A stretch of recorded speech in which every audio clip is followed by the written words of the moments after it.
Czy kiedykolwiek słyszałeś o filmach, które potrafią sięgnąć głębiej niż ekran, wprost do twojej duszy? Takich, które zostawiają trwały ślad w sercu, a ich przesłanie rezonuje jeszcze długo po zakończeniu seansu?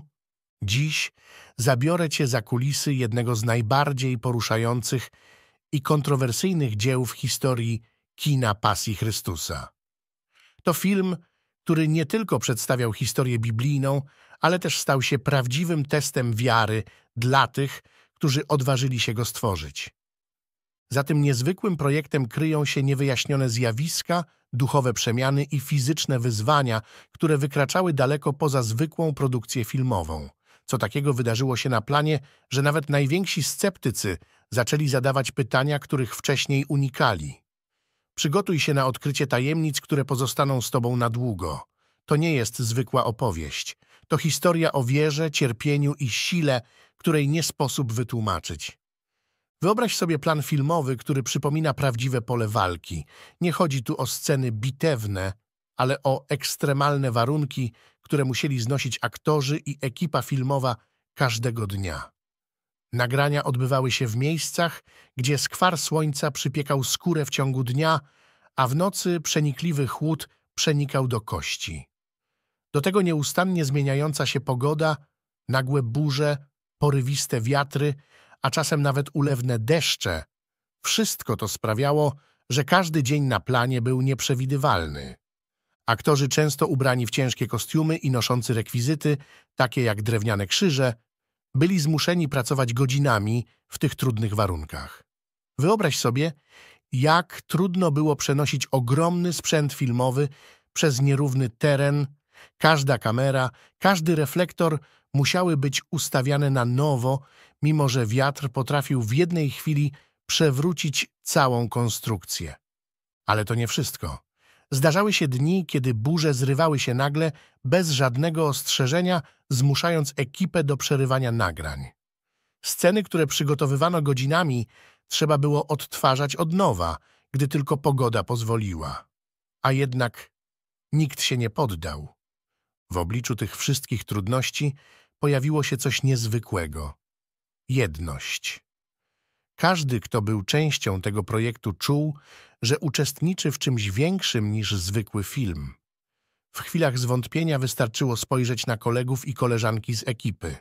Wspólny cel, ta głęboka świadomość, że to nie jest tylko praca, ale misja, motywowała ich, by iść dalej.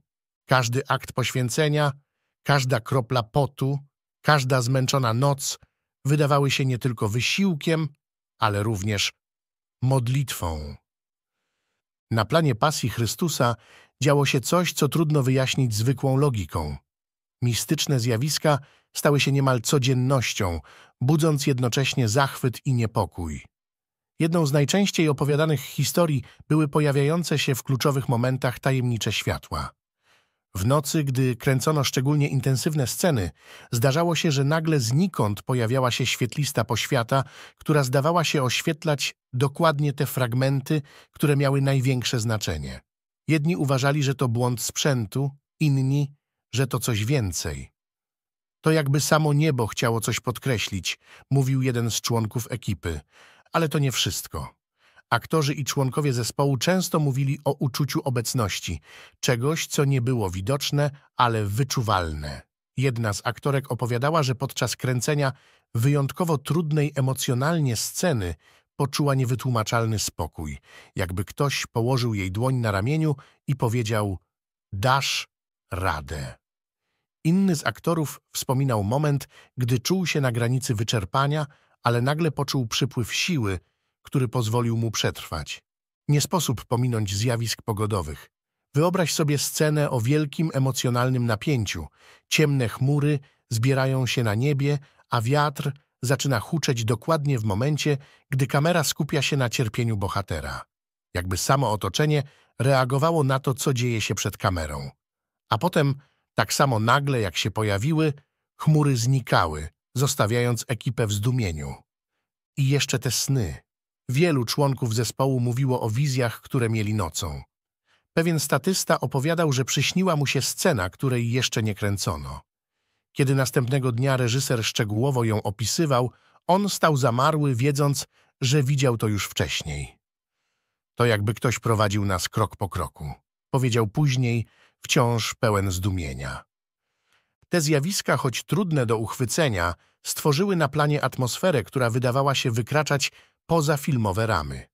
To, co miało być tylko opowieścią, zaczęło przypominać coś znacznie głębszego, doświadczenie, którego nikt tam obecny nie zapomni. Gra aktorska Jima Caviezel'a w roli Jezusa była czymś więcej niż zwykłym występem, to była prawdziwa próba wytrzymałości fizycznej i emocjonalnej, która zatarła granicę między rolą a rzeczywistością. Caviezel wielokrotnie podkreślał, że jego doświadczenia na planie były niemal mistyczne, a każda scena, w której uczestniczył, zmieniała go zarówno jako aktora, jak i człowieka. Jednym z najbardziej wstrząsających momentów była scena ukrzyżowania. Podczas kręcenia tej sekwencji Caviezel doznał bolesnej dyslokacji ramienia, kiedy dźwigał ciężką, drewnianą belkę. Ból był realny, a jego krzyk, który można usłyszeć na ekranie, nie był udawany. Mimo to Caviezel nie pozwolił przerwać zdjęć. Chciałem, żeby widzowie poczuli prawdę tej historii, powiedział później. To nie był jedyny moment, gdy cierpienie stało się częścią jego występu. W innej scenie został przypadkowo uderzony biczem, co pozostawiło prawdziwe siniaki na jego ciele. Warunki atmosferyczne dodatkowo potęgowały trudności. Caviezel spędzał długie godziny na planie w zimnie, często ubrany jedynie w minimalistyczny strój przypominający historyczne realia. Podczas jednej z najbardziej emocjonalnych scen na krzyżu aktor został nawet uderzony piorunem. To zdarzenie, które mogło zakończyć się tragicznie, Caviezel określił jako ostrzeżenie, że ta historia ma ogromne znaczenie. Nie tylko on przechodził przez takie próby. Wielu członków ekipy doświadczyło fizycznego wyczerpania i bólu. Statyści, którzy wcielali się w tłum, często spędzali długie godziny pod palącym słońcem, niosąc ciężkie rekwizyty. Członkowie ekipy technicznej pracowali ponad siły, starając się sprostać wymaganiom logistycznym i pogodowym. Jednak najważniejsze było to, co te doświadczenia znaczyły dla każdego z nich. Każda rana, każdy ból były postrzegane jako symboliczne nawiązanie do cierpienia, które starali się wiernie oddać. Jak powiedział jeden z członków ekipy, to nie był zwykły film, to była lekcja pokory i wiary. Te fizyczne wyzwania nie były jedynie trudnością, stały się integralną częścią emocjonalnej głębi tego projektu. Zarówno Caviezel, jak i reszta zespołu podkreślali, że to, co przeszli, zmieniło ich na zawsze. W ich oczach każde cierpienie miało sens, stało się ofiarą dla większego przesłania, które pragnęli przekazać światu. Na planie Pasji Chrystusa działo się coś, co trudno wyjaśnić w kategoriach zwykłej pracy filmowej. To nie był tylko film dla wielu, stał się duchową podróżą, która zmieniła ich na zawsze. Wśród członków ekipy i obsady, nawet tych, którzy wcześniej byli dalecy od wiary, zaczęły dziać się rzeczy niezwykłe. Jedna z najbardziej poruszających historii dotyczyła technika oświetlenia, który od lat unikał religii i modlitwy. Podczas pracy nad jedną z kluczowych scen poczuł coś, co sam określił jako epifanię. Jak opowiadał, patrzył na ekran podglądu, a nagłe ciepło wypełniło jego klatkę piersiową. Było to dla niego tak silne, że musiał na chwilę odejść od sprzętu, by zebrać myśli. To było tak, jakby ktoś przypomniał mi, kim naprawdę jestem, powiedział później. Od tego dnia wrócił do modlitwy, którą porzucił wiele lat wcześniej. Jim Caviezel, który wcielił się w Jezusa, również przeżył głęboką przemianę duchową. Przyznał, że ta rola była dla niego czymś więcej niż zadaniem aktorskim, była powołaniem. Każdy dzień na planie zmuszał mnie do refleksji nad własnym życiem i wyborami, które podjąłem, powiedział. Caviezel wspominał, jak wiele razy stawał w obliczu sytuacji, które sprawdzały jego wiarę i siłę charakteru. Dla niego to doświadczenie było okazją do ponownego odkrycia wartości, które wcześniej zaniedbywał. To nie była rola, to była moja osobista droga wiary, podkreślał. Podobne historie można było usłyszeć od innych członków ekipy. Jeden z operatorów kamery opowiadał, że po nagraniu emocjonalnie naładowanej sceny przez długi czas nie mógł powstrzymać łez. W tym momencie, jak sam mówił, poczuł, że musi coś zmienić w swoim życiu. Od tego dnia zaczął regularnie chodzić do kościoła, a z czasem zaczął angażować się w lokalną społeczność wiernych. Co ciekawe, te przemiany dotknęły nie tylko aktorów i głównych członków ekipy, ale również statystów. Jedna z kobiet, która zagrała postać w tłumie na Drodze Krzyżowej, wspominała, jak codzienne doświadczenie odgrywania bólu i pokory skłoniło ją do przebaczenia osobie, z którą nie rozmawiała od dziesięcioleci. Czułam, że muszę to zrobić, że tego wymaga ode mnie to, co przeżywam tutaj każdego dnia, mówiła ze łzami w oczach. Praca nad pasją Chrystusa była dla wielu czymś więcej niż tylko zawodowym projektem. Była okazją do odnalezienia wiary, zadania sobie najtrudniejszych pytań i zmiany własnego życia. To, co działo się za kamerą, można opisać jako duchowe rekolekcje, które dotknęły serc i dusz wszystkich obecnych. To było jak niewidzialna ręka prowadząca nas każdego dnia, powiedział jeden z członków ekipy. I właśnie dlatego ten film pozostał w ich życiu nie tylko jako dzieło sztuki, ale jako osobiste doświadczenie, które na zawsze odcisnęło piętno na ich wierze i sercach. Mel Gibson, reżyser Pasji Chrystusa, od samego początku wiedział, że ten projekt nie będzie zwykłym filmem. Dla niego to była misja, a nie tylko kolejna produkcja. Podjął decyzje, które wielu uznałoby za szalone, ale on nie pozwolił, by cokolwiek odciągnęło go od jego wizji. Jedną z najważniejszych z nich była decyzja, by cała historia była opowiedziana w 3 historycznych językach – aramejskim, łacinie i hebrajskim. Gibson wierzył, że tylko w ten sposób można oddać autentyczność wydarzeń i umożliwić widzom zanurzenie się w realiach tamtych czasów. Nie chodziło o to, żeby było łatwo. Chodziło o to, żeby było prawdziwie, mówił. To jednak był dopiero początek jego poświęcenia. Gdy żaden duży studio filmowe nie chciało sfinansować projektu, Gibson wziął sprawy w swoje ręce. Zainwestował w produkcję swoje własne pieniądze, kwotę, która dla większości ludzi byłaby niewyobrażalnym ryzykiem. Wiedział, że może stracić wszystko, ale dla niego liczyło się tylko jedno – by ta historia została opowiedziana w sposób, który poruszy serca ludzi na całym świecie. Kiedy film jeszcze nie trafił na ekrany, Gibson już mierzył się z falą krytyki. Oskarżano go o kontrowersje, kwestionowano jego intencje, a nawet próbowano bojkotować produkcję. Ale on nie poddał się. Wierzył, że przesłanie filmu miłość, przebaczenie i poświęcenie jest ważniejsze niż jakiekolwiek ataki, jakie na niego spadały.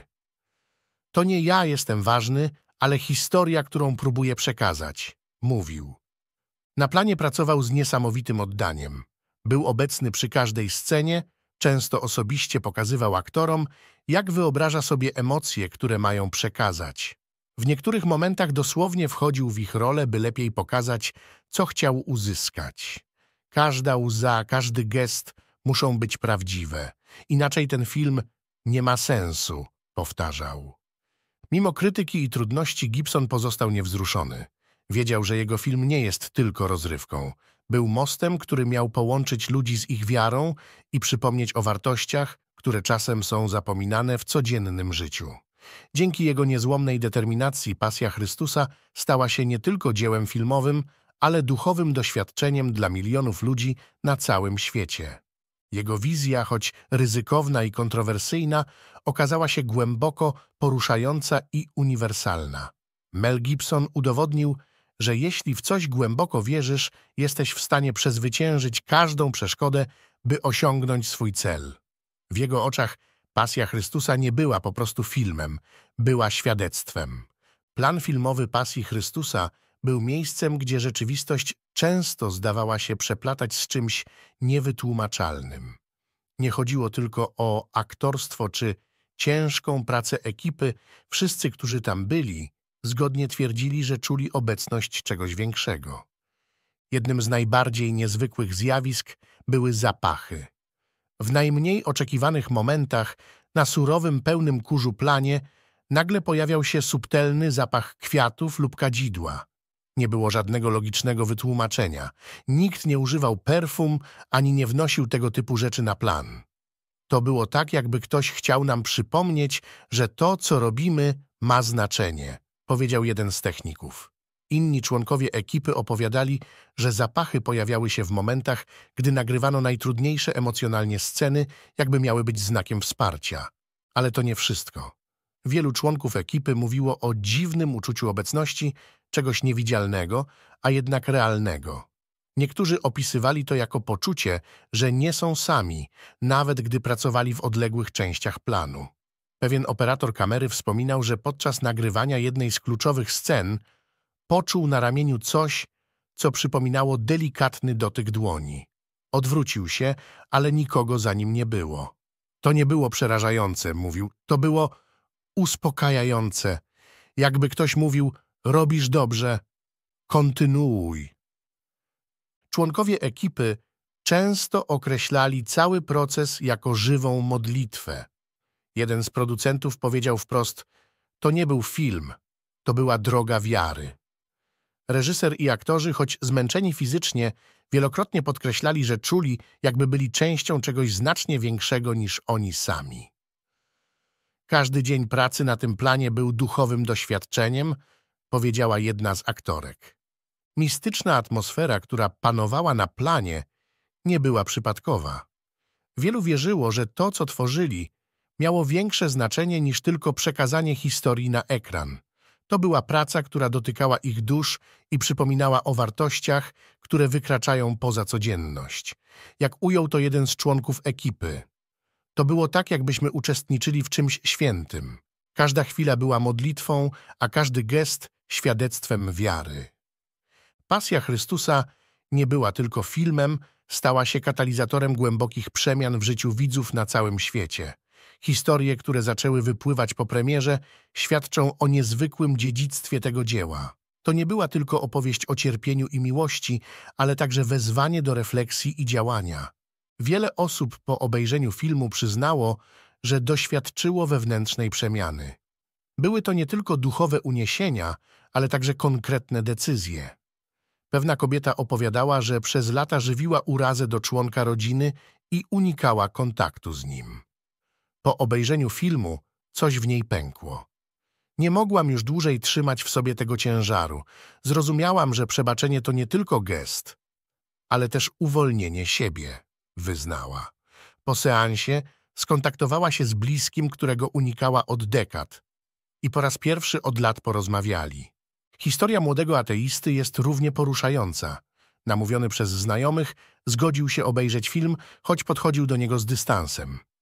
Nie wierzyłem w to, co widziałem, ale czułem coś, czego nie umiałem opisać, wspominał.